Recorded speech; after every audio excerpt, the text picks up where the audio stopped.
Lectura del libro de Isaías. Por amor a Sión no callaré, por amor de Jerusalén no descansaré, hasta que rompa la aurora de su justicia, y su salvación llame como antorcha. Los pueblos verán tu justicia, y los reyes tu gloria. Te pondrán un nombre nuevo, pronunciado por la boca del Señor. Serás corona fulgida en la mano del Señor y diadema real en la palma de tu Dios. Ya no te llamarán abandonada, ni a tu tierra devastada. A ti te llamarán mi predilecta, y a tu tierra desposada. Porque el Señor te prefiere a ti, y tu tierra tendrá un esposo. Como un joven se desposa con una doncella, así te desposan tus constructores. Como se regocija el marido con su esposa, se regocija tu Dios contigo. Palabra de Dios. Así sonaba un 15 de enero del 2022, leyendo la primera lectura de Isaías, que correspondía con el capítulo 62, y este fue uno de los días más importantes de mi vida, uno de los días que tengo grabados a fuego en la cabeza, y que eran esas palabras que le pedía al Señor, eran esa señal que le pedía al Señor cuando le preguntaba por mi vocación. Fue muy fuerte porque cuando suelo leer en misa, suelo intentar leer que se me escuche, que se me entienda, leer correctamente. Previamente me gusta leerme la lectura y luego ya, pues a la hora de leer frente al público, ya es leer para que entiendan. Pero en esta vez me empecé a dar cuenta que el Señor me iba hablando, porque encima, si nos vamos al contexto, está hablando de Jerusalén. Y a Jerusalén, a Sión más específicamente, se refiere en femenino. Y justo me tocó leer ese día, empezar a darme cuenta de lo que iba leyendo en ese mismo instante que he indicado en la grabación, y pues ver cómo el Señor respondía a mis oraciones.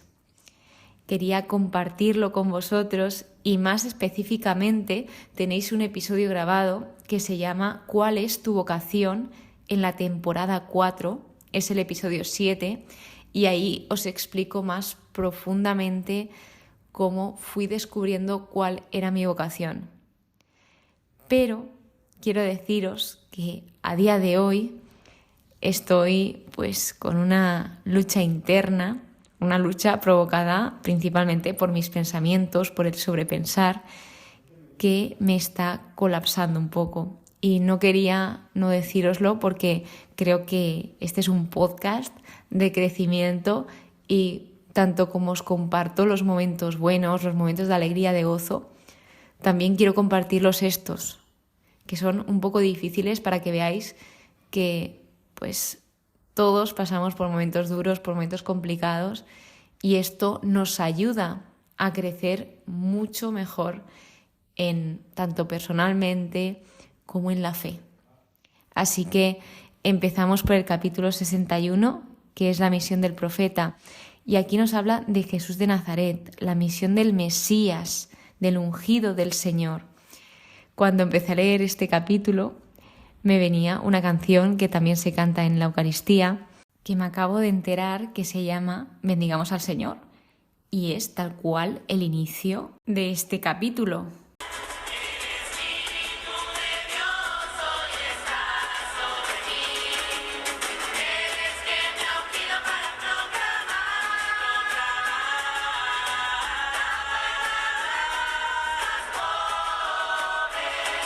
Pues esta es, y quería ponerla porque es ideal esta canción, la verdad.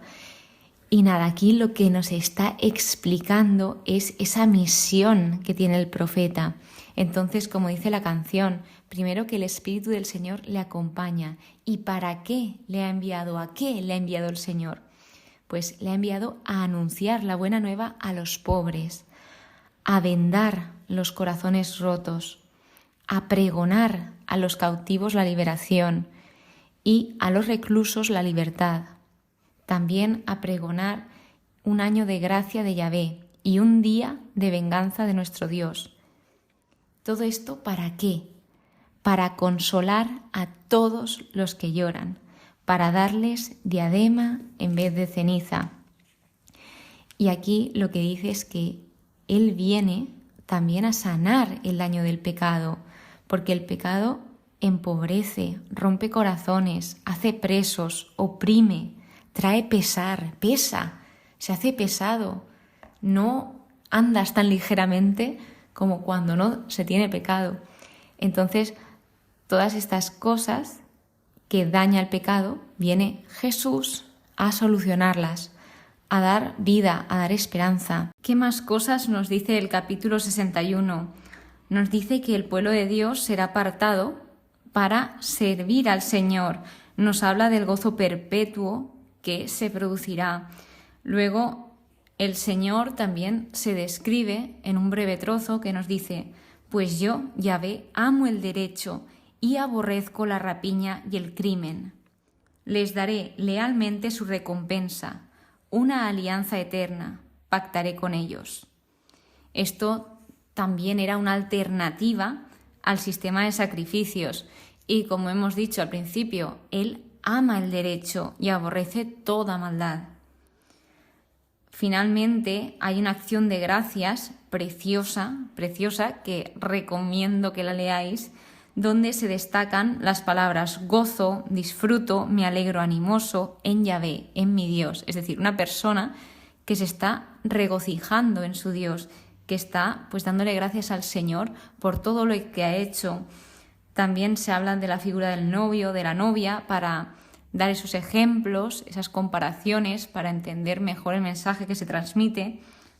En el estudio nos decía que la concesión de la salvación y la justicia al pueblo de Dios está representada por la imagen de vestirlos, de vestir tanto a uno como al otro, como al novio como a la novia. Entonces, estas son vestiduras que han de ser dadas.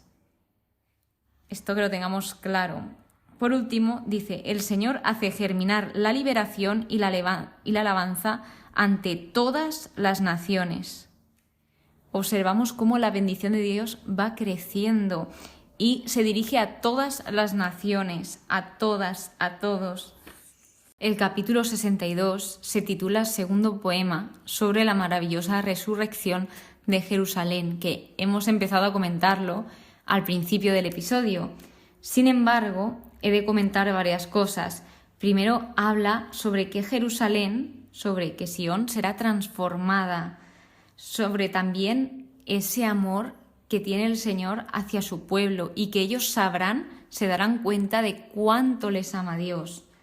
Luego vemos cómo Dios está protegiendo a Sión. De hecho, se habla de los guardianes, que los guardianes son guerreros de oración que están orando constantemente. Además, no le dan a Dios reposo, por así decirlo, hasta que el pueblo de Dios y su ciudad sean restauradas, hasta que todo esto no se solucione, por así decirlo. Ellos no van a cansarse de orar y van a seguir orándole a Dios sin dejarle descansar. Primero, cosas a también comentar. El Señor no descansa con respecto a Sión. Segundo, no quiere que sus peticionarios guarden silencio en sus oraciones por Israel. Y tercero, no quiere que su pueblo lo deje solo con respecto a la liberación de Israel. Esto es lo que quiere el Señor, sin embargo, Él respeta nuestra libertad. Acaba con una conclusión que habla sobre ese camino preparado para la venida del Señor. Primero se nos dice que preparemos y luego que marquemos. Entonces, y esto, preparar el camino al Señor, se refiere para dejar ese camino liso y sin obstáculos para poder llevar a la gente a la salvación del Señor. Cuando se tenga este camino preparado, viene el Mesías a Sión y habla de que a través de la historia Jerusalén sabía lo que era ser desamparada, lo estaban viviendo y lo habían vivido a lo largo de todos los años. Sin embargo, en ese día, ella será llamada deseada, porque todos sabrán que fue valorada y elegida por Dios. Esto es lo que nos quiere decir cuando cambia de nombre, cuando deja de llamarse abandonada y desolada para llamarse mi complacencia, desposada, buscada, ciudad no abandonada, muestra esa transformación que se realiza por ese nuevo nombre. El capítulo 63 habla del juicio de los pueblos, donde está describiendo el día de la venganza del Señor.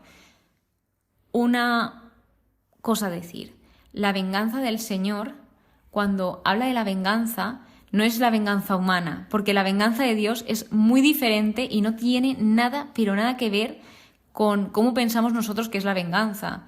Aquí vengarse es, tú me has hecho esto, pues yo te voy a hacer lo otro, me voy a vengar de ti. Pero no, Dios no es así, no piensa como nosotros, y Él cuando se refiere a venganza tiene muchísimo más que ver con justicia. Entonces habla sobre ese día de justicia, en que en el mundo será justicia. Aquí se encuentra un diálogo entre Dios y un profeta, donde se pregunta ¿quién es ese? Porque ven como a un señor venir. Entonces Yahvé, Dios, les dice, soy yo, que hablo con justicia, esto es lo que dice, que tengo poder para liberar, y esto lo que hace. Se está identificando a él mismo. Miré bien, sin encontrar ayudantes, me asombré de que nadie me apoyase. Esto está hablando Dios, ojo aquí. Tras esto se ve una oración de los exiliados, y esta es un gran ejemplo de cómo incluso en el lugar más bajo, en nuestro peor momento, podemos alabar al Señor y recordar su bondad. En el contexto en el que se escribieron estos capítulos y lo que se tenía en mente, el pueblo de Israel no estaba nada bien. Estaban siendo perseguidos, estaban exiliados, etc. Entonces, en estos momentos tan difíciles, había gente orando, y en esta oración, en estas meditaciones, se van recordando diferentes sucesos de la historia de Israel y de cómo Dios ha obrado en la historia. Entonces, ¿qué se ve? Quiero recordar la bondad de Yahvé, los cautos a las victorias de Yahvé. ¿Por qué? Por los favores que nos hizo Yahvé, sus beneficios a la casa de Israel, favoreciéndonos según su misericordia conforme a su inmensa bondad. Dos palabras a destacar aquí, bondad y misericordia. Y puntualizo que hay una palabra que se llama Gesed en hebreo, que tienen una riqueza. Todas las palabras del vocabulario hebreo es increíble. Me encantaría de verdad aprender hebreo, porque cada palabra tiene un significado tan profundo. Aquí Gesed significa el amor que es fiel al pacto o amor inquebrantable. O he estado buscando diferentes definiciones, entonces así os complemento más. O aquel amor que siempre manifiesta bondad y gracia. Define aquellos rasgos de Dios, fidelidad, responsabilidad, etc. Luego, ¿qué más nos dice de Dios?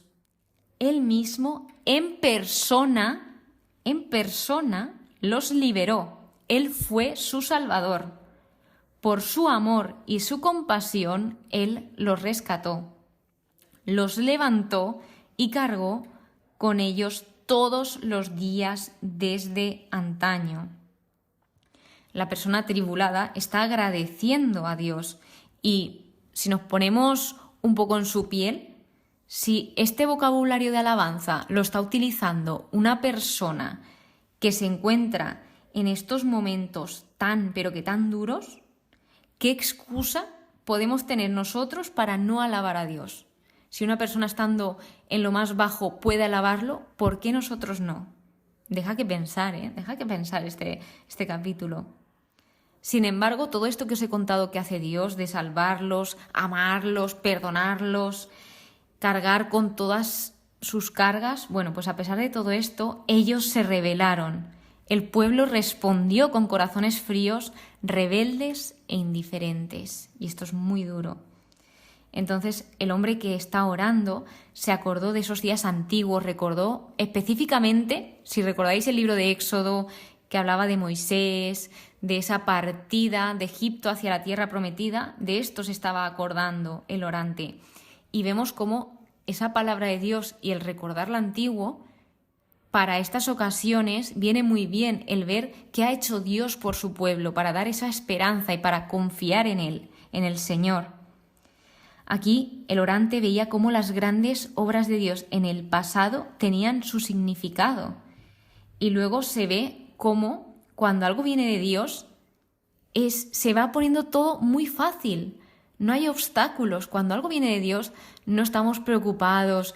Se nos abren las puertas muy fácilmente. Pero cuando no viene de Dios encontramos impedimentos, encontramos obstáculos bastante grandes, cosas rarunas, diría yo. Yahvé guía a su lugar de descanso y hay algo precioso en el versículo 16 que dice: Tú eres nuestro Padre. Lo repite hasta 2 veces. Te llamas Redentor desde siempre. Qué gran Padre tenemos. Y ojalá supiésemos ver ese inexplicable amor que nos tiene. Por último, dice algo que me encantó, que es: ¿por qué nos dejas vagar, Yahvé, fuera de tus caminos? ¿Por qué dejas endurecerse nuestros corazones lejos de tu temor? ¿Por qué Dios nos permite esto? Y no lo responde, pero creo, me voy a arriesgar y voy a decir la respuesta. ¿Por qué Yahvé nos está permitiendo esto? ¿Por qué nos permite que nos rebelemos? ¿Por qué nos permite que nos alejemos? Pues esto no lo permite porque Él quiera que nos alejemos o que nos estampemos contra algo, sino Él lo que hace es respetar esa libertad que nos dio. Entonces, si nosotros elegimos ir fuera de los caminos del Señor o que se endurezcan nuestros corazones, son decisiones nuestras, es nuestra libertad y Dios es muy caballeroso y muy fiel a su palabra y no va a interponerse.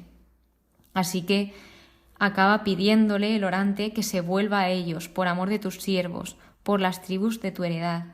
Por lo tanto, en resumen, ¿qué hemos visto? Hemos visto cómo Dios se hace hombre para venir a salvarnos, a sanarnos, a estar con nosotros, porque es un Dios cercano.